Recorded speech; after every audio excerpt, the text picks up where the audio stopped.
Assalamualaikum warahmatullahi wabarakatuh. Ya, selamat siang, salam bahagia rekan-rekan semua. Pada kesempatan yang bahagia kali ini, saya akan mengadakan sedikit podcast ya. Podcastnya podcast guyon bareng ya, bukan ya? Podcastnya podcast serius tapi santai bersama beliau guru pamong yang baik hati. Di samping saya adalah Mem Anis. Oke, dan saya sendiri adalah Wahyu Widiono, dan di sini saya akan memaparkan beberapa pertanyaan terkait dengan pembelajaran yang ada di SMA 2 Negeri Semarang. Siap. Jadi, Bu Anis, ada beberapa pertanyaan di sini, ada satu pertanyaan. Nah, untuk yang pertanyaan pertama ini, apa sih tujuan pembelajaran Anda itu? Dalam arti tujuan pembelajaran apa? Secara umum atau spesifik dalam suatu pembelajaran? Nah, dalam artian di sini yang saya pahami adalah secara umum untuk kepada semua siswa yang ada di SMA 2 Semarang ini. Oke, dalam arti kita punya target pembelajaran, bukan Iya. tujuan belajar dalam perangkat gak ya? Iya. Yang pasti kita bisa mentransfer ilmu tidak sekedar mentransfer, tapi benar-benar membuat mereka mengerti, paham, dan bisa mengimplementasikan dalam kehidupan sehari-hari. So actually they can practice it, okay, in their daily lives. Jadi intinya tidak hanya teori saja ya, tapi Iya, benar-benar iya. praktek dan bisa dikomunikasikan terkait dengan bahasa Inggris ini ya. Jadi benar-benar bisa bermanfaat untuk bukan hanya di sekolah tapi kehidupan siswanya juga ya. Betul. Lanjut ke nomor 2. Bagaimana sih posisi kemampuan peserta didik itu dilihat dari tujuan pembelajaran yang barusan Mem Anis jelaskan?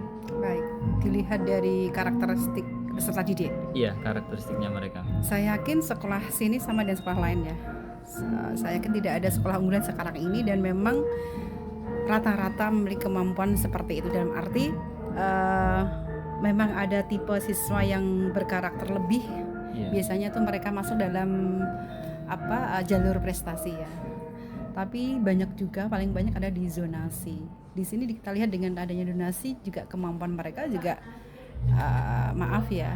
notabene mereka terkadang dari sekolah yang memang kurang serius belajar di sekolah sebelumnya. Dan endingnya kita juga sedikit kelabakan untuk menangani siswa-siswa seperti ini. Dan arti karakteristik peserta didik berbeda, backgroundnya berbeda, dan kita harus benar-benar pintar untuk mencari strategi yang terbaik untuk bisa merealisasikan tujuan pembelajaran tersebut. It is not as easy as ABC, I think. Iya, it's not easy. Jadi untuk mereka yang punya privilege itu terkadang malah menyepelekan privilege-nya seperti itu ya. That's right. Okay. Terus dari yang Mem Anis tadi jelaskan ya, mengapa kok Mem Anis membuat tujuan pembelajaran seperti itu tadi sih, bukan hanya siswa belajar bukan hanya ya udah dapat nilai bagus ya selesai gitu. Karena kembali lagi ke tujuan kita sebagai seorang guru tidak hanya memberikan materi totalitas ya, tapi juga terkait dengan pembentukan hal-hal yang di luar mereka, dalam arti bagaimana materi yang mereka dapat itu bisa bermanfaat dalam kehidupan mereka sehari-hari. Dalam arti tidak mungkin ke depannya seperti kita tahu bahwa bahasa Inggris kan bisa dipakai untuk mencari pekerjaan juga bisa ya. Bisa. Tidak hanya dapat nilainya 90 oke, tapi ternyata realitasnya nggak bisa ngomong sama sekali, kan nonsense ya. Iya. Benar-benar harapannya ada teori dan praktik benar-benar imbang, balance. Jadi tujuan pembelajarannya tidak omong kosong, sekali lagi tidak hanya sekedar teori ya, tapi benar-benar bermanfaat bagi mereka dalam kehidupan sehari-hari. Itu aja sih, that's it. Bagus sekali. Sedikit cerita, berarti saya setuju dengan jawaban Mem Anis kali ini karena memang saya pernah diterima bekerja karena atasan saya milihnya cuma satu, bahasa Inggris saya bagus gitu, jadi diterima. That's it. Nah, itu salah satu ini ya, bisa recommended. Bisa Jadi next time kalau mamanya ada siswa yang bertanya untuk apa sih bahasa Inggris, oke, salah satunya kita bisa cari pekerjaan. Dan di posisi yang bisa dikatakan nyaman juga. Lebih nyaman dibanding dengan yang lain. Okay. Lalu untuk pertanyaan selanjutnya ini, tentukan untuk kinerja dari 6 unjuk kerja. Apa itu? Nah, di sini saya masih kurang paham, tapi hanya dituliskan tentukan unjuk kinerja. Mungkin kinerja dari apa ini yang sudah Memanis terapkan Dan gitu? kinerja apa dulu kan kompleks ya, kompleks yang dimaksud kompleks di Kalau sini. di sini ada dari 6 unjuk kerja. Sebentar, saya harus memahami apa yang dimaksud Iya. panjenengan di sini. Kinerja dalam arti apakah terkait dengan apa yang kita lakukan dan menjadi seorang pendidik, tidak hanya terfokus kepada apa materi belaka atau pembelajaran saja, tapi juga hal-hal lain seperti dimensi-dimensi yang harus ditekankan, Ditekankan yang pada harus oleh seorang guru dimiliki. Iya betul, yang harus dimiliki. Contoh umpamanya terkait dengan dimensi kepedulian Iya, dan seperti perhatian itu. umpamanya. Iya. Apakah seperti itu? Karena, Saya iya. sendiri juga berusaha untuk menangkap kinerja itu luas masalahnya, mananya luas Iya. sekali. Apakah terkait dengan itu ya? Iya, karena memang sebagai seorang pendidik sendiri yang saya tahu ya, kita tidak hanya menyampaikan materi, jadi ada banyak kinerja juga yang dilihat. Ya, ada beberapa dimensi yang harus kita capai dalam mengajar. Seperti tadi ya, salah satunya adalah memperlakukan suatu perhatian atau kepedulian pada siswa kita, dan mengikuti karakteristik mereka. Kemudian bisa juga terkait dengan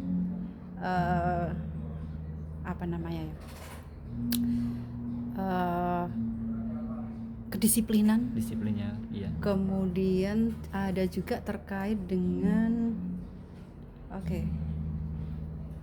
kedisiplinan siswa. Kemudian kedisiplinan itu tidak hanya siswa ya, tapi kepada kita sendiri ya. Iya, Terkait juga, dengan ini juga sih, bisa juga keteraturan kelas, bisa dan masih banyak dimensi-dimensi lain. Yang pasti sebenarnya saya kurang ini ya, memahami yang dimaksud kinerja, karena kerja itu kompleks banget. Yang dimaksud kinerja yang mana gitu loh.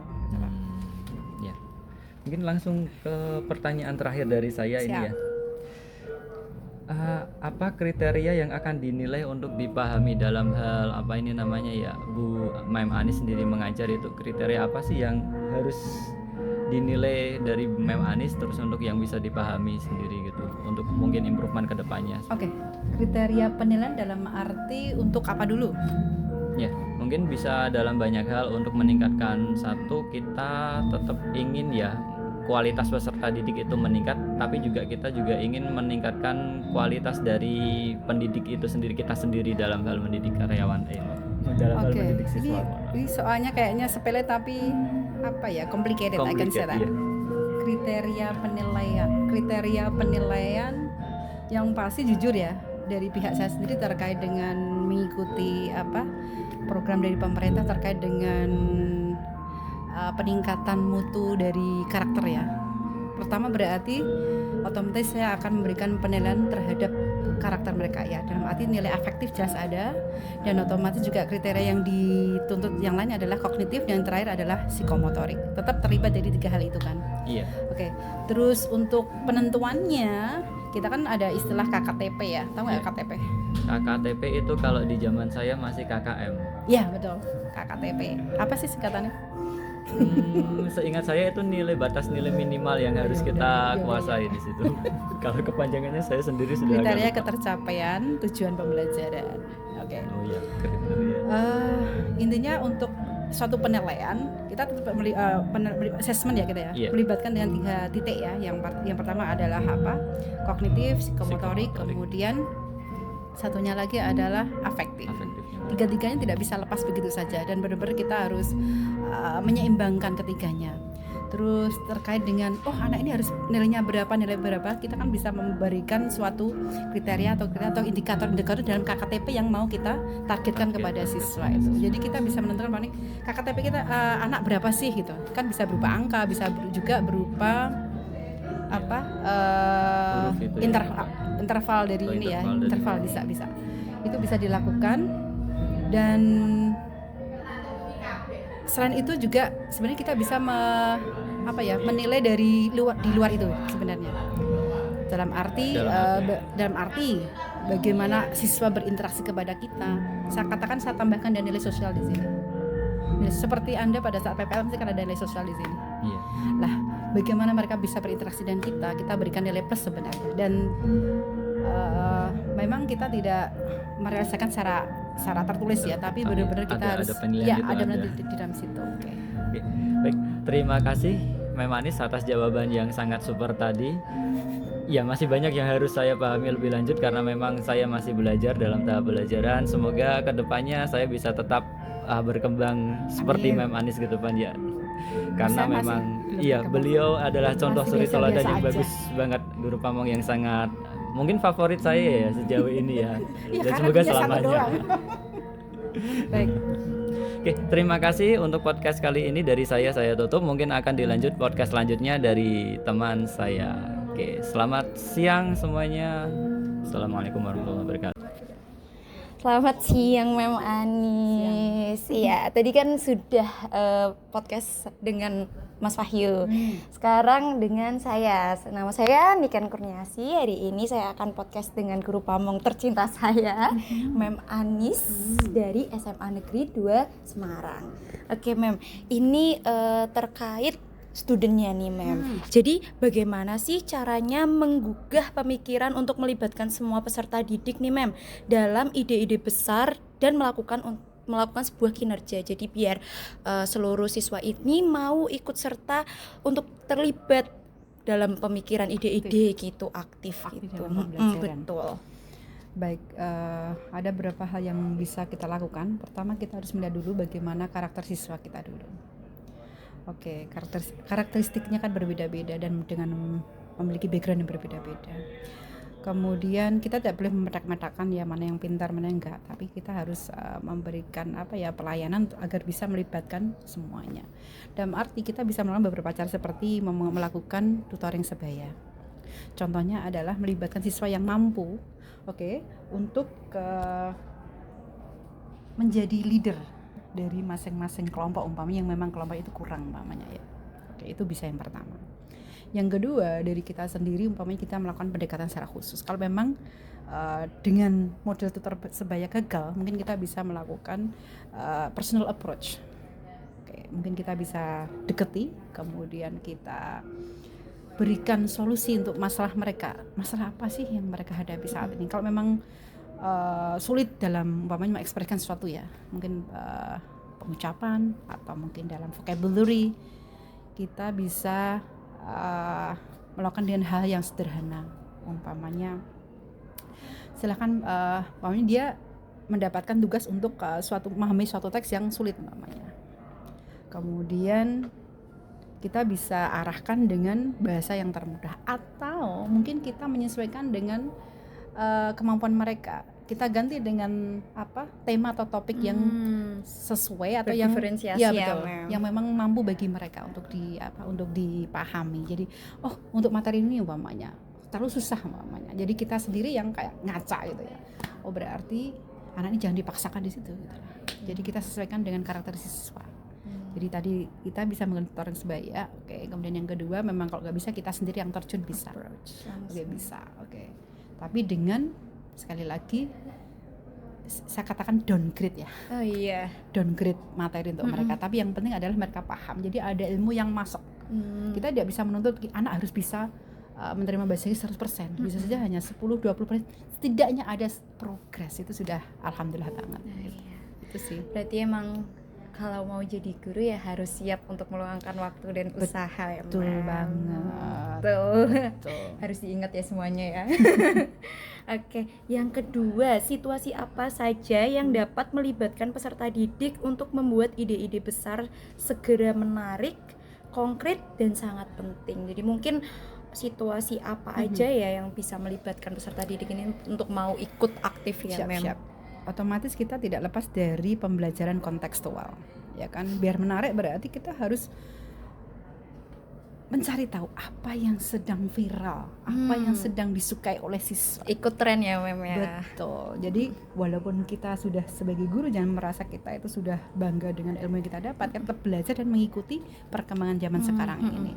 Umpamanya kita tahu bahwa perkembangan zaman sekarang itu bahasanya sudah luar biasa ya. Betul, ada mewing. Betul, bahasa-bahasanya baru-baru. Kadang kita harus mengikuti perkembangan mereka. Betul. Lah, pada saat kita mengetahui apa yang viral, kemudian kita masukkan dalam pembelajaran kita, namanya kontekstual, otomatis nanti siswa juga ada nyambung gitu loh. Oh iya. Kayaknya soal satu frekuensi gitu loh. Oke. Jadi kita harus benar-benar melihat apa sih yang sedang mereka sukai, apa yang sedang trending saat ini, apa yang sedang viral saat ini lah, seperti itu sih. Itu menurut saya sih. Oke, Mem, yang ketiga nih, bagaimana pendekatan penyampaian materi sehingga menghasilkan minat dan keingintahuan terhadap materi tersebut? Pendekatan tergantung kepada materinya juga dulu ya, pendekatannya dalam arti pada saat materi ini masih mudah, mungkin ya, masih mudah, kita bisa menggunakan metode-metode pembelajaran yang ringan seperti kayak impers ya, berpasang-pasang, atau mungkin grouping juga boleh. Kemudian ada banyak hal yang bisa dilakukan dalam hal ini. Ada sih banyak, tergantung materi juga ya. Materi ya, tergantung materi. Kalau materinya agak susah ya berarti kita harus mencari sesuatu yang challenging tapi menarik. Seperti kita tahu bahwa anak kan suka game ya. Betul. Contoh game itu kan ada level 1, level 2 seperti yang saya lakukan, atau mungkin yang dulu kemarin saya ya, praktekkan recount sama. text, simple Jadi past tense ya. betul, untuk simple past tense kita mungkin bisa membuat skenario pembelajaran menggunakan level 1, level 2, level 3, level 4 umpamanya. Kemudian anak disuruh mengerjakan pada saat mereka sudah bisa mengerjakan level 1, boleh udah betul semua baru lanjut ke level 2. Mas merasa tantangan seperti main game kan? Iya, betul. Kemudian level kedua berhasil ke level 3 dan selanjutnya. Mungkin endingnya mungkin yang terbaik bisa kasih sesuatu lah, kayak cemilan atau apa buat mereka tuh.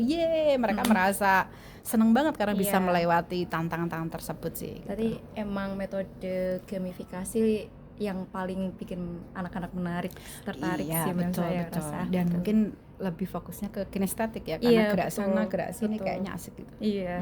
Oke, yang keempat, Mem. Peluang macam apa yang bisa menopang minat pelajar, terutama ketika keadaan pembelajaran terasa sulit nih? Peluang? Maksudnya gimana nih? Jadi mungkin yang menurut Mem Anis pada saat metode pembelajarannya, situasinya mungkin contoh jam terakhir nih, Mem. Karena terakhir itu saya masuk di salah satu kelas, waktu masuk karena jam terakhir banget itu kayak pulang aja gitu kan. Jadi kalau untuk saya sendiri yang kebetulan juga bukan lulusan dari pendidikan, lumayan sulit nih, Mem. Kayak gimana sih, peluang apa yang bisa saya ambil untuk anak-anak ini juga motivasinya tuh balik lagi gitu, Mem. Betul. Ya sebenarnya pintar-pintarnya kita saja sih untuk menyampaikan suatu motivasi kepada siswa. Mungkin jangan pernah dilupakan ya, untuk perpindahan jam tuh kita tetap harus meluangkan ice breaking, wajib itu ya, biar mereka tuh tidak merasa jenuh gitu ya. Betul. Kayak under pressure memang butuh relaksasi sebentar. Seperti ice breaking tuh bisa membantu. Kemudian yang kedua, pada saat pembelajaran sekiranya itu kita sedang serius, sesekali kita kasih joke. Kemudian mungkin kita kasih game-game boleh, atau mungkin hal-hal lain yang sekiranya yang pasti kita tahu bahwa anak ini saat ini lagi jenuh, berarti kita harus melakukan apa gitu. Mungkin tadi sesekali menyelipkan game, menyelipkan jokes, kemudian mungkin dikasih suatu apresiasi, apresiasi, komplimen, sesekali deh, mamanya kita punya sesuatu tapi bukan suatu kewajiban ya, karena itu sebenarnya kurang mendidik kalau terlalu banyak. Sekali karena kebetulan juga kalau misalkan terlalu sering dikasih, kadang anak kalau nggak dikasih jadi betul jadi. Tapi biasanya saya tekankan, hello, untuk hari ini saya lagi baik hati. Untuk next time nggak bisa loh ya ini, untuk hari ini saja, umpamanya begitu. Pintar-pintarnya kita untuk melihat situasi, sekiranya ini memang kadang-kadang kita butuh ini ya, berpikir cerdas, think smart, dan think fast. Iya betul. Kan spontaneously harusnya harus benar-benar gercep ya, harus bagaimana nih gitu. Biasanya memang ide-idenya muncul-muncul aja gitu. Biasanya muncul begitu aja. Tapi saya lihat emang idenya Mem Anis banyak sih. Saya aja nggak kepikiran yang bikin lagu kayak Today we sing, yesterday we sang gitu. Itu. Mana kepikiran saya. Iya, itu salah satu strategi aja sih. Jadi anak-anak langsung dengan lagu itu, ingat ya bentuk pastanya seperti ini. Betul. Jadi lebih seru sih, Mbak. Betul.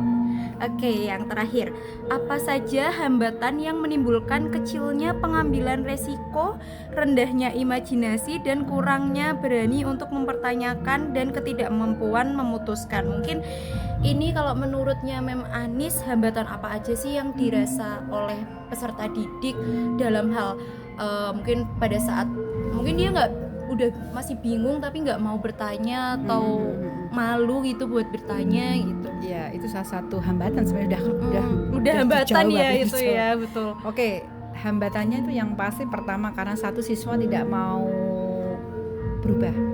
Tidak mau berubah. Betul, karena mungkin kebiasaan lama waktu di SMP, aduh santai-santai, tiba-tiba banyak tugas dan sebagainya. Iya. Karena memang belum bisa beradaptasi yang pasti itu. Jadinya itu menjadi hambatan kita karena dia belum ada kesadaran aku harus melakukan sesuatu untuk merubah diri saya. Itu yang pertama. Berarti kan faktor dari Lingkungan ekstern. sebelumnya. Oke. Ya, ekstern. Kemudian bisa saja dari intern nih.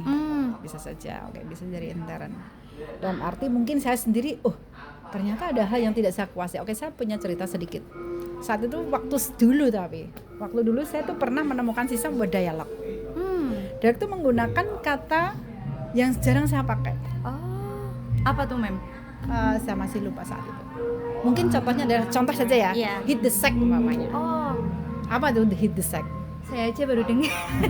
Tidur.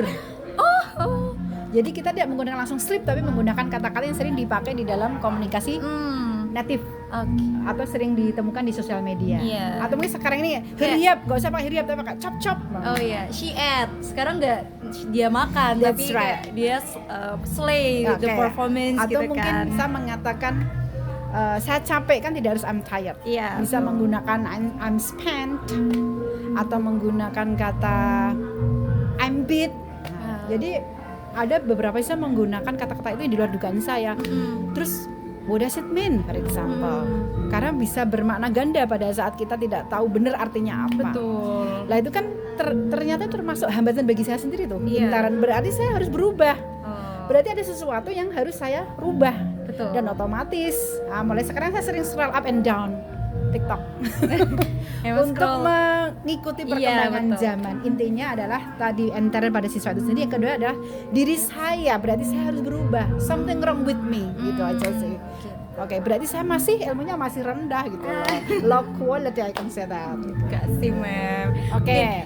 Gitu aja. Kemudian ada satu lagi, Ada yaitu lagi. adalah faktor dari yaitu keluarga. Keluarga. Betul. Intinya semua adalah butuh support dari keluarga ya. Betul, Udah, karena gitu aja. memang pendidikan nggak bisa dari sekolah saja, harus disupport juga dari keluarga, harus sinergis sih Mem. Betul, ada sinergi antara sekolah Dengan keluarga. dengan warga di dalam seperti guru dan siswanya. Betul. Seperti itu sih. Mungkin itu aja dari saya untuk pertanyaan lembar kerja H atau Hook the Student. Jadi setelah ini akan dilanjutkan oleh Kak Vivi. Selamat siang. Bye. Selamat siang Mani. Untuk kali ini wawancaranya dengan saya podcastnya. Perkenalkan, nama saya Vivi Taufika Busati, mahasiswa Universitas Muhammadiyah Semarang, dan samping saya adalah guru pamong saya yaitu Mem Anis. Langsung aja ya Mem, podcastnya dimulai.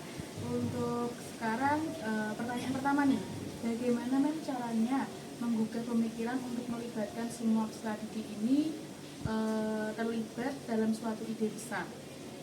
Oke, berarti mereka aktif dalam pembelajaran. Iya. Hampir sama sih dengan tadi. Otomatis kita harus melihat karakter siswa sendiri ya. Kemudian kita benar-benar memberikan motivasi kepada siswa. Dalam hal ini kadang-kadang siswa kan terbawa dengan masa lalu waktu SMP. Dia tidak terbiasa untuk aktif berbicara, terbiasa dengan gini aja nanti naik kelas. Ya, betul.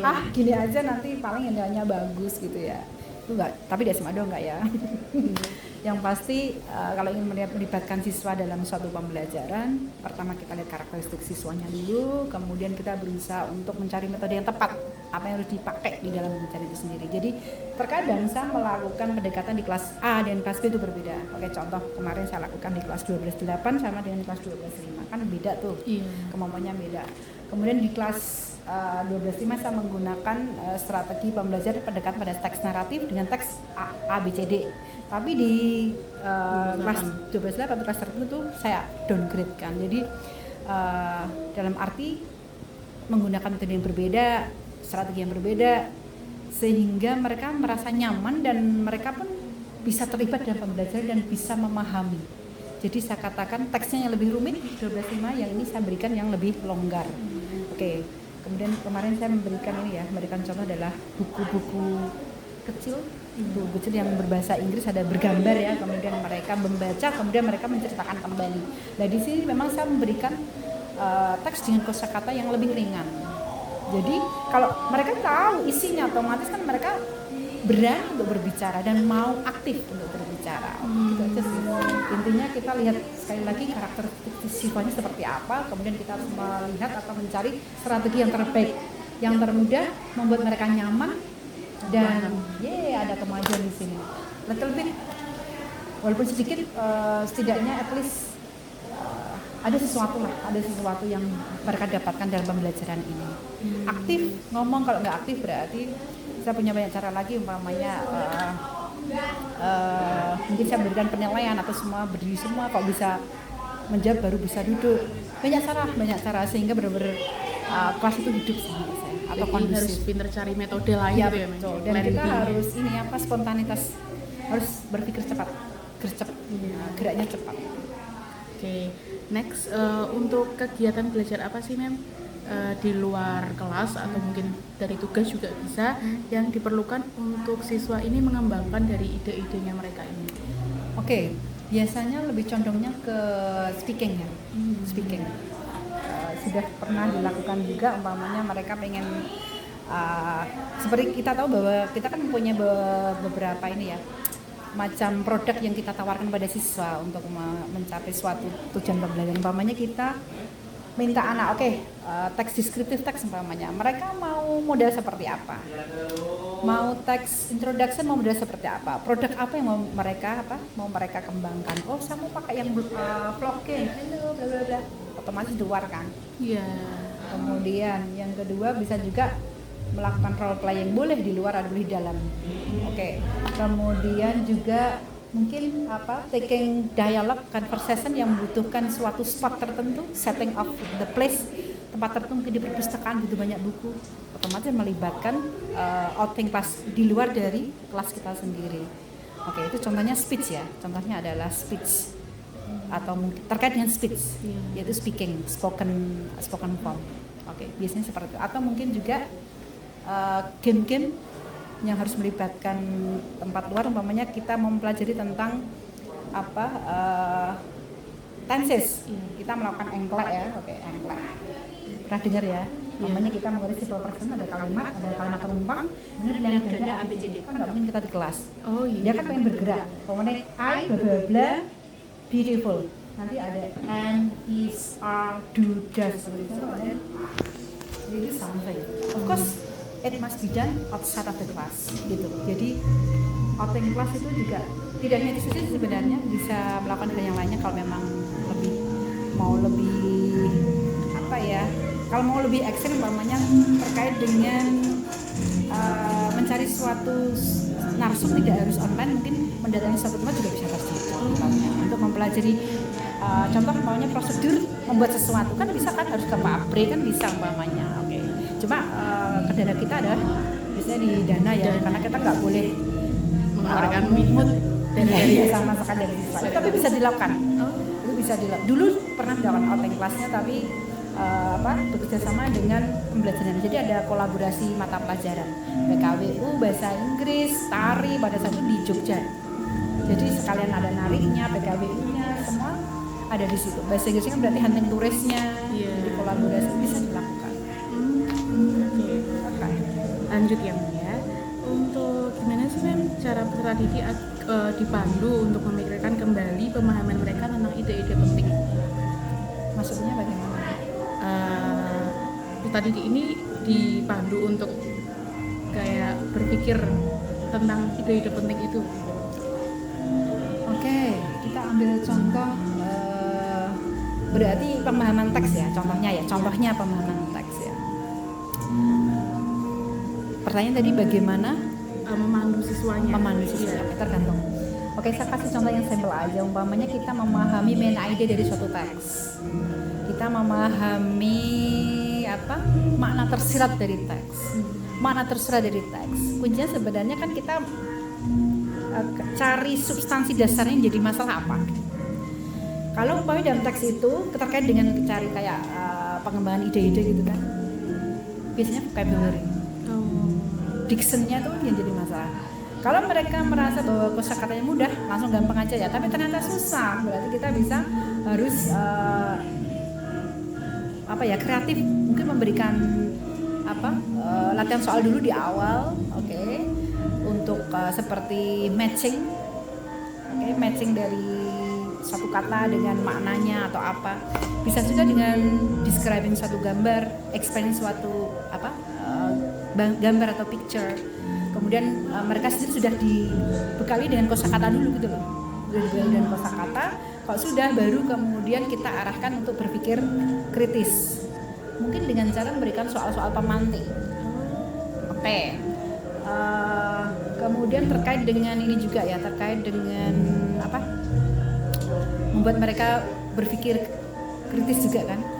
Oke, mungkin mengembangkan suatu teks. Kita berikan suatu pemantik dengan suatu pertanyaan. Contoh umpamanya saya punya pertanyaan, jika apa yang akan Anda lakukan jika tidak ada listrik umpamanya?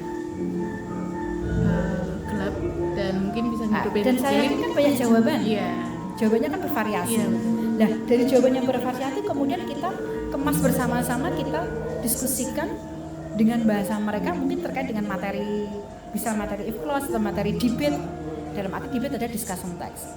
Itu akan membangkitkan semangat mereka untuk berpikir lebih jauh. Jadi dengan cara memberikan pemantik itu mereka akan berpikir kritis. Itu salah satu strategi agar mereka juga bisa mendalami suatu teks lebih detail. Jadi kita kemas teksnya itu tidak sekedar membaca teks, tapi benar-benar kita juga melibatkan mereka untuk mencari tahu lebih dalam apa sih isi teks itu, dengan memaknainya, kemudian berusaha untuk mengimplementasikan dalam suatu pembicaraan, diskusi, agar mereka juga terpancing, untuk berbicara. Dan akhirnya juga kalau di sini udah tinggal I know what it means. Banyak cara sih sebenarnya, itu salah satu saja sih. Iya. Baik, kita lanjutkan untuk pertanyaan terakhir nih Mem. Bagaimana produk dan pertunjukan peserta didik dapat ditingkatkan melalui revisi berdasarkan penilaian diri dan umpan balik? Oke, siap. Terkait dengan penilaian diri dan umpan balik ya. Oke, bagaimana produk atau pertunjukan dari peserta didik untuk lebih meningkatkan mereka dalam penilaian dalam umpan balik?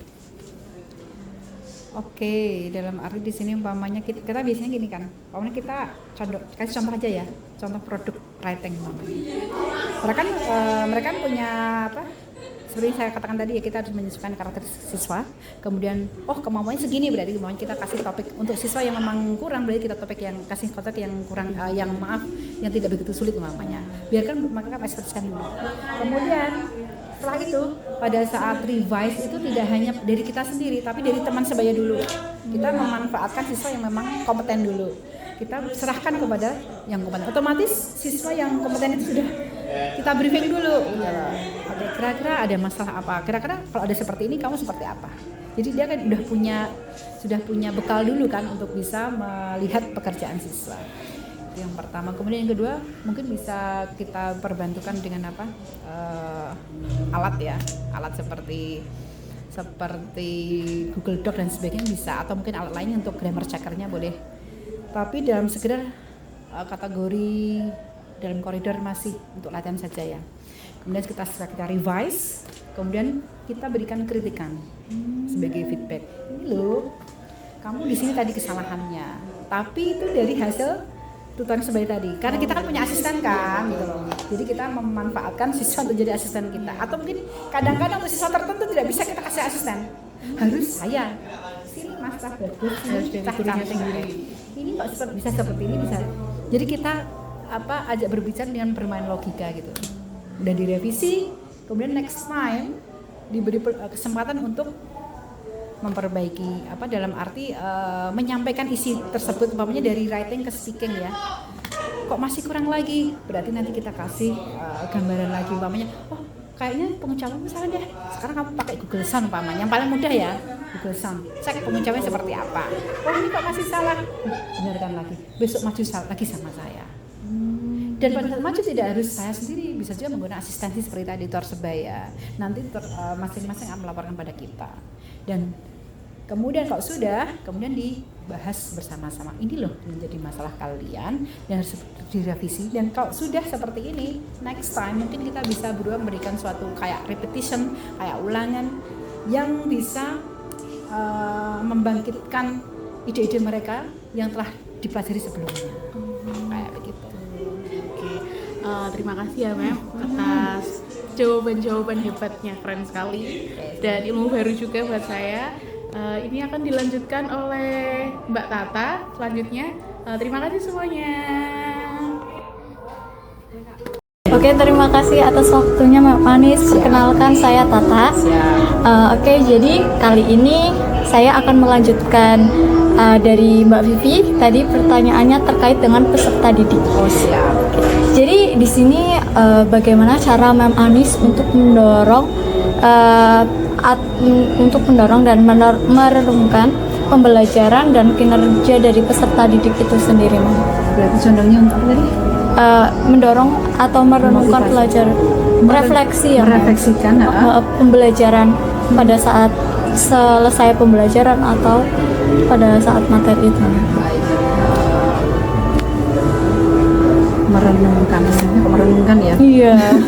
Jadi bahan refleksi diri. Merefleksikan diri apa yang telah jadi pembelajaran tadi. Ini terkait dengan dari sisi peserta didik atau saya? Dari sisi Mem Anis. Iya, mendorong mereka untuk refleksi diri. Dan hal ini memang tidak mudah ya, tidak mudah. Terkadang anak belajar hanya sekedar zika-mizigo, kadang-kadang seperti itu ya. Apa sih tadi disuruh pokoknya mau gitu, seperti itu. Jadi mereka sadar kadang tidak menyadari betapa pentingnya ini, dan kemudian nanti oh ini akan bisa diimplementasikan seperti akan bermanfaat seperti ini. Dan itu tidak, jujur tidak semua siswa seperti itu. Tidak usah jauh-jauh, saya sendiri mamanya pada waktu jadi anak SMA, SMP masih sebagai siswa, saya sendiri kadang-kadang nggak sadar. Biasanya terkait dengan refleksi itu kalau sudah terlewatkan atau mungkin pada saat memang mau dibutuhkan ya, berarti refleksi itu sendiri kan banyak apa yang ditekankan, bisa refleksi terkait dengan apa, bagaimana mereka bersikap di dalam pembelajaran sendiri, bisa juga tentang materi yang mereka dapatkan. Jadi untuk itu berarti tugas guru pada saat pembelajaran, sekali lagi kita harus pintar-pintar ini ya, pintar-pintar menjelaskan kepada siswa, ini loh kita itu belajar ini tidak sekadar apa isi-kamizigo, tidak sekedar belajar bahasa Inggris, tapi ada sesuatu yang perlu dipelajari di balik itu. Contohnya adalah maunya belajar tanggung jawab. Kemudian seberapa jauh sih tanggung jawab Anda? Kita bisa lihat masih banyak kok siswa itu yang maaf ya tidak mengerjakan PR, gitu kan banyak itu. Dan kita kan harus benar-benar memberikan motivasi pada mereka, penting loh mengerjakan PR itu.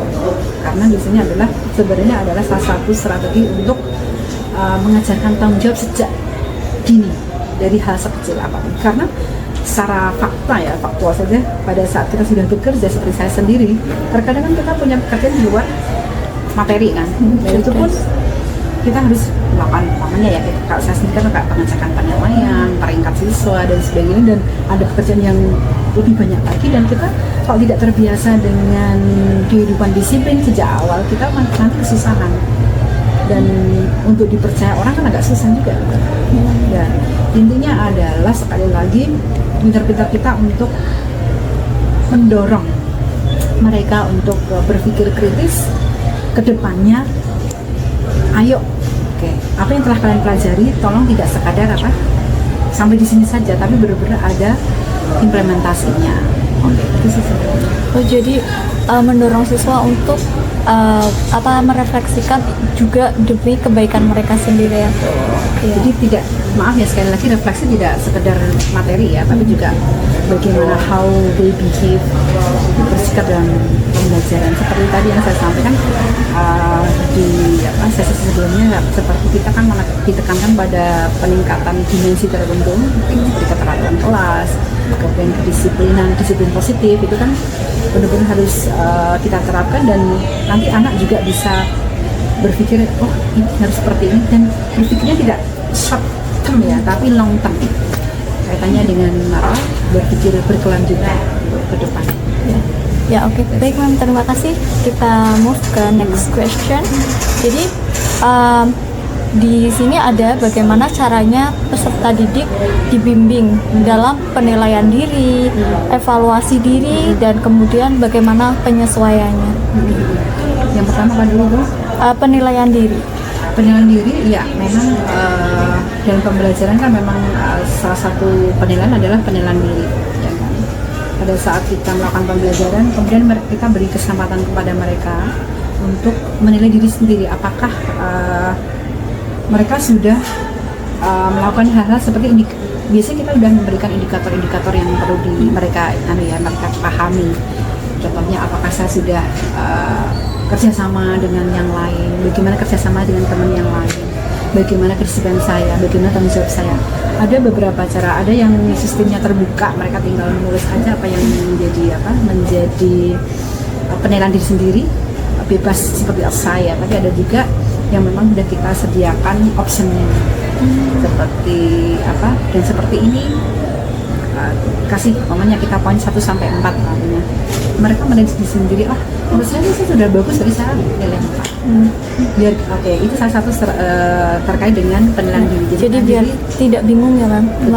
Betul. Jadi sebenarnya itu untuk bagian dari refleksi diri juga tadi. Refleksi diri juga. Refleksi diri bagian salah satunya adalah penilaian diri. Ya. Kemudian evaluasi diri. Evaluasi diri sebenarnya bagian dari dampak dari penilaian tadi. Jadi dalam arti biasanya pada saat mereka sedang melakukan penilaian diri, kemudian kan kita sebagai guru kan juga memberikan feedback, apa iya tuh umpamanya. Kemudian kita sampaikan, kita beri komen di dalam penilaian diri mereka. Kemudian kita diskusi bersama, apakah sudah sesuai apa yang telah kalian nilai kepada diri sendiri. Kita evaluasi kekurangannya apa, kelebihannya apa, kemudian hal-hal yang terlupakan itu apa. Bagaimana untuk penyesuaiannya, Ma'am? Dalam arti penyesuaian diri. Iya. Tergantung kepada ini sih, ya tempat masing-masing juga sih. Dalam arti kita sudah memberikan guide ya, memberikan guide, kemudian mereka bisa menyesuaikan diri apa tidak. Itu tergantung pertama dari daya tangkapnya. Kalau memang ada siswa memang nggak paham ya dalam arti apa sih maksudnya, mungkin kita harus menggunakan bahasa yang tersimpel, yang lebih paling sederhana untuk membuat mengerti. Ini menggunakan personal approach otomatis, nggak bisa kita langsung seperti ceramah bareng-bareng di depan siswa, nggak bisa. Oke.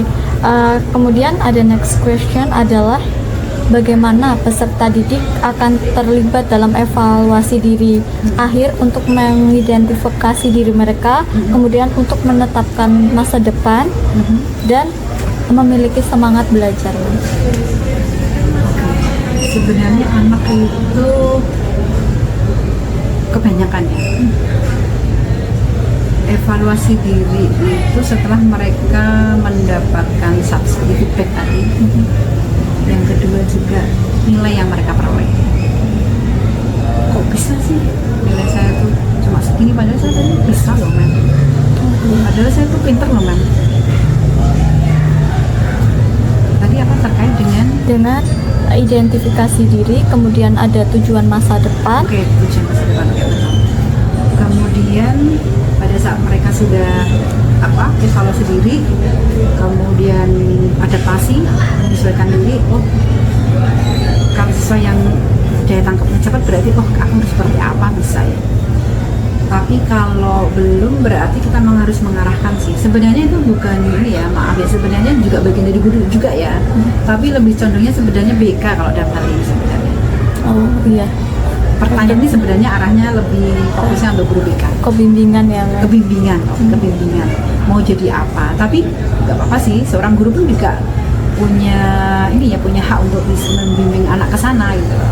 Dalam arti umpamanya kan dengan materi kita bahasa Inggris namanya. Bahasa Inggris itu apa sih sebenarnya sih gitu. Ya untuk mendapatkan nilai kan tidak sekedar itu kan, tapi juga salah satu bagian dari sebenarnya salah satu bagian dari persyaratan mencari pekerja juga kan, pekerjaan juga. Kamu pengen jadi apa? Saya tuh pengen jadi pedagang lokal atau pedagang nasional atau internasional. Kalau sudah lokal saja kan biasa-biasa aja tuh. Kalau pengen wow hasilnya kemarin kan harus berani keluar dari zona nyaman kan. Kalau seperti itu kan berarti lah di sini lah pentingnya bahasa Inggris umpamanya pengusaha. Kemudian kamu jadi apa lagi? Saya mau jadi dosen, apalagi jadi dosen umpamanya. Tetap harus, kita kan tidak lepas dari referensi bahasa Inggris. Mau jadi apa lagi? Dokter umpamanya. Kemudian kita cek dokter referensinya pakai apa, bahasa Inggris. Nah di sini juga bisa kita kaitkan juga sih sebenarnya, yaitu untuk pembelajaran umpamanya di mata teks contohnya apa ini, teks deskriptif bisa. Jadi kita membahas tentang idol-idol yang sukses itu bagaimana prosedurnya. Kan ini adalah deskriptif teks seperti pemain sepak bola, seperti Messi, Ronaldo, itu bagaimana dia bisa sukses. Ini kan membutuhkan satu proses. Nah, dari pembelajaran itu kita juga bisa apa istilahnya gendeng geret ya untuk realita kehidupan, agar mereka termotivasi untuk melakukan sesuatu yang bisa dicontoh sehingga mereka bisa mencapai target mereka menjadi apa ke depannya dengan meniru pola mereka. Bukan meniru mau jadi apa, menjadi pemain sepak bola umpamanya, bukan, tapi step-stepnya, langkah-langkah yang sudah dilakukan itu yang terpenting. Sebenarnya bisa untuk bahasa Inggris bisa sih untuk pelajaran kita. Dan ada teks yang melibatkan idol-idol yang kita idolakan, yang mungkin kita ingin menjadi seperti mereka, atau mungkin di luar tidak seperti mereka, cuma meniru gayanya, meniru apa cara-caranya agar bagaimana tips-tips bisa mencapai suatu target atau impian. Oh, nah berarti itu tadi nantinya akan kayak bersinambungan dengan semangat belajar siswa ya Mem. Oke. Untuk pertanyaan terakhir Mem, ada bagaimana peserta didik akan dibantu untuk melihat dari apa aja yang telah mereka pelajari dan apa saja dan apa yang membutuhkan untuk penyempurnaan lebih lanjut daripada tadi. Yang pertama tadi dibantu untuk melihat apa yang telah mereka pelajari. oke, dibantu kita membantu apa yang telah mereka pelajari. Ini kompleks ya. Sebenarnya kita udah larinya tidak hanya mapel ini. Iya. Tapi udah di luar itu ya. Kehidupan ya Mem. Umpamanya anak memang pengen mengembangkan diri lebih ke dalam terkait dengan bahasa Inggris. Dan dia berminat untuk ikut lomba tertentu. Saya ingin lomba speech, storytelling, ada suatu passion.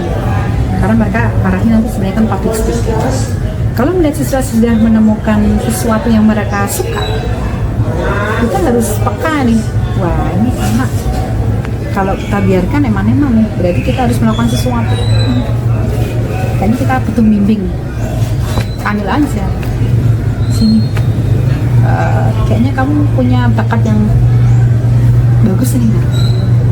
Tapi mungkin saat itu kan masih maju mundur ya. Kita kan memberikan support. Ayo kita ikut. Apa yang kamu butuhkan, saya bantu. Contohnya seperti itu ya. Contohnya yang sepele. Jadi intinya ada suatu action, kita intinya harus peka terhadap sesuatu yang ini sesuatu bisa. Terkadang kita juga bisa melihat di kelas sih. Anak ini kok pintar banget, ngomong ya keren banget, tapi ada lomba kok nggak ikut umpamanya. Mungkin kita beri peluang di sana. Ayo cobalah. Nanti akhirnya kan mereka akan menemukan sesuatu di sana. Dan mungkin suatu saat bisa juga menjadi ini ya, tendensi mereka, aku kayaknya suka banget sama bahasa Inggris, aku besok kayaknya mau ini jadi apa, dari jadi PR atau apa umpamanya kayak gitu. Itu contohnya yang terkait dengan yang pertama. Yang kedua tadi? Yang kedua adalah apa yang dibutuhkan untuk penyempurnaan lebih lanjut? Untuk penyempurnaan berarti kan terkait dengan faktor intern sama ekstern itu sendiri. Intern berarti siswa itu sendiri harus seperti apa, itu harus bangkit dan otomatis harus dibantu dengan faktor ekstern seperti saya sebagai seorang guru atau juga orang tua atau lingkungan sekitar itu harus mendukung. Jadi pada saat ingin mencapai suatu goal, suatu impian, jangan sampai pada saat kita udah punya impian, maaf ya, dari sisi orang tua sendiri malah ngekat, kamu jangan jadi polisi. Itu maaf, kemarin ada suatu kejadian itu mati gara-gara jadi polisi, masnya umpamanya kayak gitu. Contoh. Jadi yang lain, jadi kayak ada hambatan dari orang tua itu sendiri umpamanya. Atau mungkin tapi kok guru jarang ya, guru rata-rata kan silahkan apa yang kamu suka, tapi orang tua biasanya kan ngatur anaknya, mungkin karena suatu kejadian tertentu sehingga membatasi gerak langkah anaknya. Atau pengennya, oh harus jadi dokter, ternyata anaknya nggak suka dokter, jadi dokter pengennya gambar umpamanya. Karena seperti itu yang bisa menjadi penghambat ya. Dan untuk itu memang jadi semua pihak harus saling kerjasama, peka, kemudian berusaha untuk membantu apa yang dibutuhkan. Apa sih yang kamu butuhkan untuk menjadi seorang dokter? Apa yang kamu butuhkan untuk menjadi seorang polisi? Apa sih yang kamu butuhkan? Oke.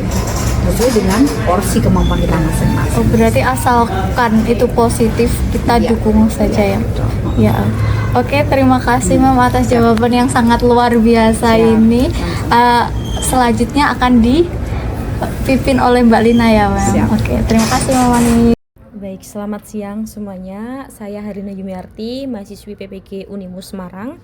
Saat ini saya sedang bersama Mem Anis yang merupakan guru terfavorit ya, di SMA Negeri 2 Semarang. Oke, obrolan kita erat kaitannya dengan peserta didik itu sendiri, Mem. Jadi seperti yang kita ketahui, Mem, bahwa peserta didik itu satu sama lain pasti berbeda. Dari gaya belajarnya, dari minat bakatnya, perkembangannya, dan juga tentunya dari pengetahuan sebelumnya itu pasti berbeda. Nah, yang saya tanyakan itu bagaimana cara Mem Anis untuk mengakomodasi semua hal yang berbeda itu, tapi tetap menjaga tujuan pembelajaran tetap terarah. Oke. Ini kan katanya dengan berdiferensiasi, betul, pembelajaran ya. Pembelajaran berdiferensiasi. Ya, pertama otomatis kita harus mengetahui background mereka seperti apa. Kemudian circle-nya seperti apa. Dan kita sudah kerjasama dengan pihak luar di sekolah, kita mengenal istilah tes diagnostik non kognitif ya. Berarti membahas tentang backgroundnya, perekonomiannya bagaimana, circle-nya seperti apa, gaya belajarnya seperti apa. Dari hasil itu kita kan bisa menganalisis tuh anak kelas ini seperti ini. Contohnya di gaya belajarnya, kita fokusnya ke gaya belajar salah satunya. Oh, lebih banyak yang suka melihat sesuatu yang bergerak terkait dengan audiovisual umpamanya. Ada juga yang suka mendengarkan saja, tapi rata-rata yang selama ini yang saya alami adalah rata-rata anak-anak milih yang di tengah, yaitu audiovisual. Posisinya di situ. Tapi juga memang ada yang mix gabungan antara audiovisual dan kinestetik. Kan sudah pernah dicoba juga kan? Pernah. Saya suruh tes di masing-masing, ternyata hasilnya seperti apa. Kalau sudah tahu seperti itu, berarti kita harus mengikuti perkembangan mereka, mengikuti gaya belajar mereka. Mamanya mereka kok senangnya nonton, mendengarkan, nonton, bergerak-gerak. Kok kita kasih cuma, maaf ya, sekedar tulisan polos suruh membaca kan nggak mungkin. Iya, betul. Berarti kita mencari referensi yang tepat. Kalau memang referensi itu tidak ada di internet, mamanya kadang-kadang kita harus membuat sendiri untuk bisa memenuhi kebutuhan mereka. Dalam arti itu pertama kan gaya belajar. Diferensiasinya di sini kan perlu kita tahu, berarti ada 3 kan.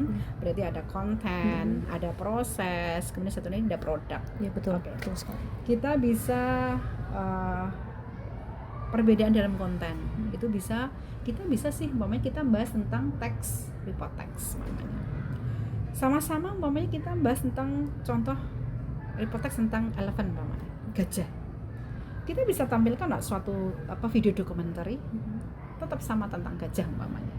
Kemudian kita bisa memberikan kayak suatu seperti ini, chit-chat seperti ini, ngobrol, bahas tentang suatu, atau mungkin berupa lagu atau berupa apa lagi yang eh, kita lihat bahwa kosakata yang dipakai itu berbeda-beda. Ada yang mudah, ada yang sulit, ada yang sedang. Kita berikan saja mereka untuk memilih mana yang mereka suka. Tapi kita tetap harus punya batasan pertanyaan yang sama sebenarnya. Pertanyaan sama, tapi mereka mempunyai banyak cara untuk mendapatkan jawaban tersebut. Umpamanya seperti itu. Itu contohnya adalah konten. Iya. Kemudian setelah konten adalah proses. Kita tahu bahwa proses pembelajaran itu tadi kan dengan gaya belajar mereka tadi ya, ada berupa video, ada berupa suatu praktek langsung juga bisa ya. Jadi prosesnya kan beda-beda. Kita melakukan pendekatan itu juga termasuk proses yang berbeda-beda. Jangan sampai kita menuntut mereka yang di luar kemampuan mereka. Oke. Kemudian itu proses. Kalau mungkin ada siswa kesulitan, nanti kita bisa juga kok kita panggil secara khusus. Kita mengganti tersebaya atau mungkin kita sendiri yang langsung handle juga bisa. Tergantung konteksnya. Kemudian yang terakhir ada produknya. Produknya mereka kan punya kesukaan. Kalau misalnya sukanya pakai yang vlogging, oke silakan. Saya sukanya storytelling, silakan. Aku sukanya yang ini yang gambar. Kemudian saya tulis, saya buat kayak komik, itu juga boleh. Kita bebaskan mereka berekspresi, senangmu saya ngendi. Saya hanya bisa seperti ya nggak apa-apa karena sesuai dengan kemampuannya. Intinya adalah kita oke lah fine dengan background yang berbeda, gaya belajar berbeda, tetap mereka tetap menikmati apa yang mereka dapat dari guru umpamanya gitu. Oh, seperti itu. Berarti pembelajaran diferensiasi bisa Mem ya? Ya. Oke, lanjut ke pertanyaan berikutnya Mem. Bagaimana cara Mem Anis menyesuaikan rencana pembelajaran untuk memastikan keterlibatan siswa? Seperti itu. Oke. Otomatis kita harus pintar-pintar membuat rencana pembelajarannya ya. Pembelajaran jangan sekedar hanya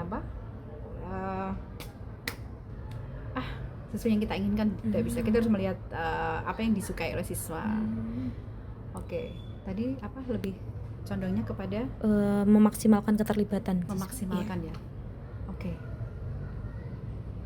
Yang pasti memang bukan gue banget ya saya katakan seperti namanya pembelajaran tuh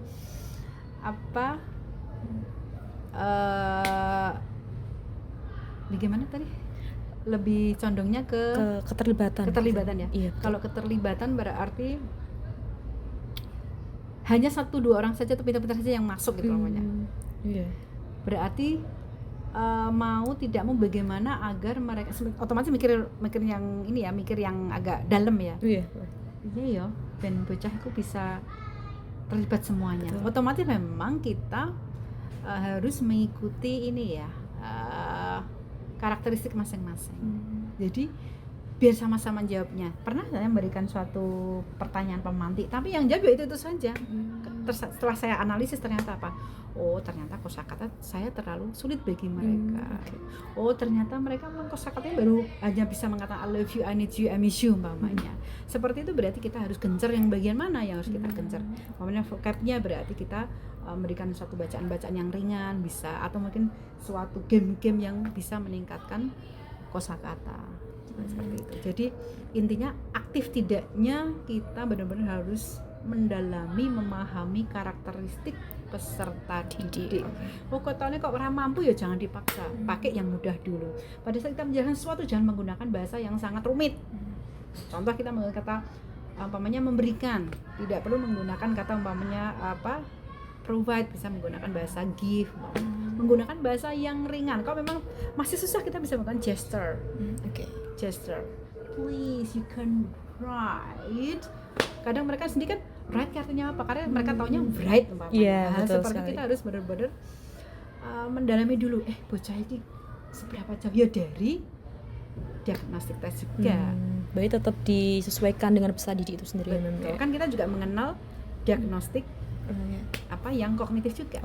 Jadi sebelum pelajaran kita juga memberikan tes seberapa jauh sih kemampuan mereka, dan kita tahu ternyata bocah ini sampai netok kemampuannya. Jadi kita hanya memberikan batasan-batasan untuk materi kita jangan terlalu jauh.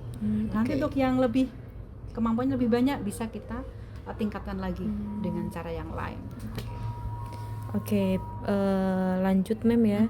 Ini tentang pengalaman belajar apa yang paling baik sehingga dapat mengembangkan dan memperdalam pemahaman peserta didik. Itu seperti metode pembelajaran yang Mem Anis pakai itu yang paling berhasil tuh Ya. apa? Banyak sebenarnya. Banyak ya? Salah satunya tapi saya adalah teks discussion saat itu. Salah satunya iya, Mas, oke. pernah saya tulis itu. Ceritanya ada.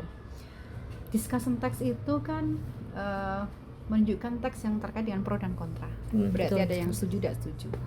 Seperti kita tahu bahwa kalau anak dilibatkan dalam suatu perdebatan kan senang banget tuh. Iya. Nah, makanya memang saya sengaja membuat suatu debat dan menggunakan topik yang sedang viral saat itu. Betul. Pada saat itu kan ada contoh ya, ada suatu larangan, ada setelah kalimat the house believe that cell phone should be banned at school, umpamanya gitu.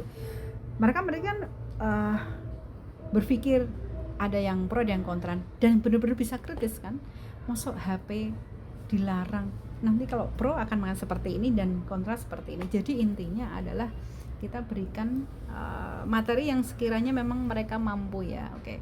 Itu metode pembelajarannya saya menggunakan debat, tapi sebelumnya ada discovery learning dan game. Game. Ada gamenya, yaitu menggunakan sistem level-level itu. Oh iya betul. Iya betul. Jadi pertama itu ada pengenalan teks dulu, tapi menggunakan discovery learning. Kita hanya berikan suatu panduan-panduan soal, mereka mencari, tapi tidak sekedar menyuruh ya, kita harus menyiapkan referensi juga, mereka membaca, mengerjakan. Kalau sudah kan sudah discovery learning tuh, akhirnya mereka tahu apa sih teks discussion itu sendiri, kemudian dalamnya seperti apa, kemudian arahnya ke game untuk mendalami teks itu sendiri. Kemudian kalau sudah kita libatkan ke dalam suatu perdebatan, itu ternyata asik sekali. Dan hasilnya memang kadang gini yang jadi menggelikan pada saat itu, waktunya sudah habis tapi mereka nggak mau di-cut. Nggak bisa, Mem, kita baru ngomong seperti mau di-cut, nggak bisa. Saking serunya ya berarti. Karena memang mereka tertarik dalam cerita dalam perdebatan. Intinya adalah cari tema-tema yang sedang bergejolak yang membuat mereka tuh mau berpikir kritis itu sih. Betul sih. Itu sangat antusias banget ya Mem Siap. tadi ya. Oke Mem, lalu untuk meminimalkan kemungkinan kesalahpahaman peserta didik itu gimana? Mungkin kayak pemberian instruksi tapi mereka misunderstanding Harus seperti itu. ada konfirmasi ulang. Oh, oke. Jadi pada saat kita mengajar tidak sekedar kita bla bla bla bla bla, bla selesai, enggak. Makanya kita butuh dengan kata refleksi di akhir atau feedback. Kira-kira yang masih sulit apa? Ditanya dulu. Kadang-kadang ada siswa yang maaf ya sok toy ya, oke. Oh nggak ada masalah Mem, bisa semua. Wait, kita punya konferensi dari suatu pertanyaan. Coba saya punya pertanyaan ini, jawabnya apa? Loh, kok belum bisa menjawab? Halo, something wrong nih gitu loh. Saya kasih penjelasan, kasih soal lagi. Kalau sudah bisa menjawab, intinya bisa. Berarti intinya dia harus melakukan konfirmasi ulang. Bisa dilakukan di tengah, bisa dilakukan di akhir, sekaligus refleksi diri. Ini loh, kamu tuh masih butuh ini dan mungkin diperkuat dengan suatu drill soal yang dibutuhkan umpamanya. Gitu. Oh, berarti tetap refleksi dan konfirmasi gitu. Oh ini pertanyaan terakhir Mem. Bagaimana sih cara Mem Anis mengatur atau mengurutkan mungkin kayak step-stepnya dan step pembelajaran untuk memaksimalkan keterlibatan peserta didik gitu, Mem. Mengatur step-stepnya otomatis kita harus membuat rancangan belajar benar-benar matang ya. Iya, Tidak betul. sekedar aku nanti tekan kelas ngajar raport waktu jadi kelas, nggak mungkin kan. Berarti kan harusnya kan ditulis di. Jadi sebelum kita mengajar kita benar-benar harus membuat perencanaan pembelajaran yang matang. Oh iya betul. Nanti stepnya seperti ini, kira-kira butuh berapa menit, kira-kira butuh berapa menit. Nanti dan kita bisa juga memberikan suatu opsi yang kemungkinan terjadi. Oke. Wah, kalau kayak pertanyaan kira-kira bocah iso jawab ra ya. Nah, harus jawab berarti aku kira-kira akan seperti apa. Kita bisa memancing. Momennya mereka jawab antara true dan false. Do you think that ada bla bla bla? Do you think bla bla bla bla? Tapi mereka pasti bengong. Kita mungkin bisa, is it true or false? Hanya untuk mancing-mancing gitu. Jadi intinya benar-benar untuk mengaturnya ya benar-benar kita harus merancangnya dengan matang dari awal sebelum kita ngajar. Jangan sampai kita mengaturnya pada saat ngajar, kan bingung toh. Jadi benar-benar juga tadi sekali lagi untuk memasukkan kemungkinan-kemungkinan terjadi pada siswa. Ya kalau seperti itu kita kalau guru yang profesional biasanya kita menyiapkan plan A, plan B ya, plan A, plan B untuk pembelajarannya. Nanti sekiranya ada juga kan siswa dikasih soal seperti ini cepat mengerjakan. Kok cepat merampungnya? Berarti kita sudah memberikan beberapa pertanyaan lagi yang bisa dilakukan sambil menunggu teman yang lain umpamanya seperti itu. Gitu aja sih. Berarti tetap menyiapkan rencana pembelajaran secara Dengan matang, betul-betul harus matang. matang. Walaupun kita sudah jadi guru bertahun-tahun ya, Iya, tapi betul. tetap harus seperti itu. Oke, jadi baik Mem, terima kasih. Ini semua pertanyaan sudah dijawab dengan sempurna ya teman-teman ya. Iya Mem, udah bagus sekali. Kita juga belajar banyak dari Mem Anis ya guys. Jadi udah, untuk penutup bisa disapa dulu mungkin Mem penontonnya. Bye. Oke. Halo atau bye ini? Bye aja, bye. Oke, jadi udah, terima kasih atas perhatiannya. Assalamualaikum warahmatullahi wabarakatuh. Waalaikumsalam warahmatullahi wabarakatuh.